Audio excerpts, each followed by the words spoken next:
Hola, me llamo Luis Matthews. Ahora voy a responder a la parte 2 de estas preguntas que tenemos aquí. Bien, empezamos con la primera pregunta de cuál es la diferencia entre hardware y software. Bueno, el hardware son los componentes físicos de una computadora, como el procesador, la memoria RAM, el disco duro, monitor, etc. Y el software son los programas y sistemas que se ejecutan en el hardware, como sistema operativo, aplicaciones y controladores. La siguiente pregunta: ¿qué es el chipset y cuál es su función principal? Tenemos el chipset, es un conjunto de circuitos integrados en la placa base que gestiona la comunicación entre los componentes del sistema, como el procesador o la memoria RAM y los dispositivos de almacenamiento también, por ejemplo. Y su función principal es controlar y optimizar el flujo de datos entre los diferentes componentes del ordenador. La siguiente pregunta: ¿qué es un sistema operativo?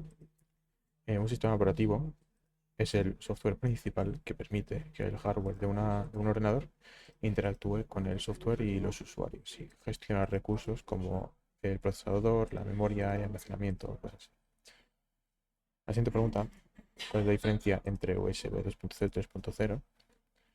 Bueno, la principal diferencia es la velocidad, porque la USB 2.0 tiene una velocidad de transferencia máxima de 480 megabits por segundo, mientras que el 3.0 puede alcanzar hasta 5 gigabits por segundo. Y también los conectores, por ejemplo, el USB 3.0 suele tener conectores de color azul para identificar los pines adicionales para mayor velocidad. Y también ofrece una mayor energía. 5. ¿Cuáles son los principales componentes de un sistema informático? Bueno, tenemos el hardware, como el CPU, la memoria, almacenamiento, periféricos de entrada-salida, el software, como un sistema operativo, aplicaciones y controladores.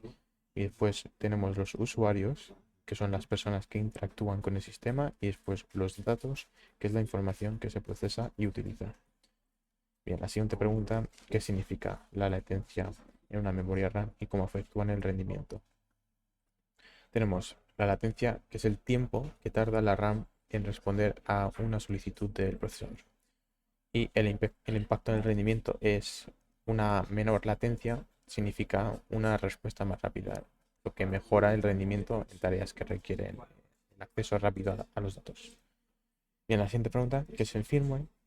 Se denomina principalmente firmware a aquel software que contiene el hardware y en ocasiones se confunde con el sistema operativo, y la principal diferencia es que el firmware está desarrollado para realizar operaciones específicas y para que el hardware funcione de forma eficiente, y muchos dispositivos también tienen un firmware preinstalado que se debe actualizar si es posible para garantizar la mayor eficiencia posible de nuestro dispositivo. La siguiente pregunta: ¿qué es la memoria caché y qué niveles de memoria existen? Bueno, la memoria caché es una memoria de alta velocidad dentro del procesador que almacena temporalmente los datos frecuentemente utilizados para reducir los tiempos de acceso.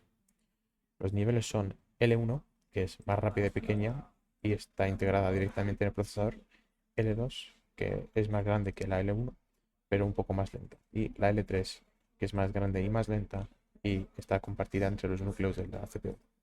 La siguiente pregunta: ¿cuáles son los diferentes tipos de memoria? Tenemos primero la RAM, que es memoria de acceso aleatorio, que es volátil; la ROM, que es memoria de solo lectura, que no es volátil; memoria cache, que es rápida y cercana a la CPU. Después tenemos SSDs o HDDs, que es almacenamiento masivo. Después memoria flash, que es memoria no volátil utilizada en dispositivos como un USB, por ejemplo. Y la virtual, que es una emulación de RAM usando el almacenamiento. Pasamos a la siguiente pregunta, que es: ¿qué es un socket de CPU y cuáles son los más comunes? Tenemos un socket de CPU, es el conector en la placa base donde se instala el procesador. Y los más comunes son Intel, que principalmente utilizan LGA como 1200, 1700, 2066. Y después tenemos AMD, que sus chips son los AM4 y más reciente AM5, también DDR4 de 3 GHz. Pasamos a la siguiente pregunta, que es: ¿qué sucede cuando enciendes un ordenador?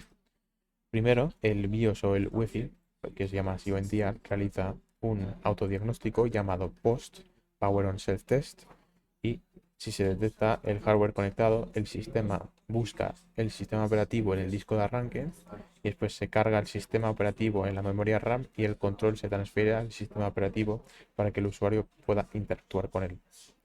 Pasamos a la siguiente pregunta, que es ¿qué son los canales Dual Channel en la RAM?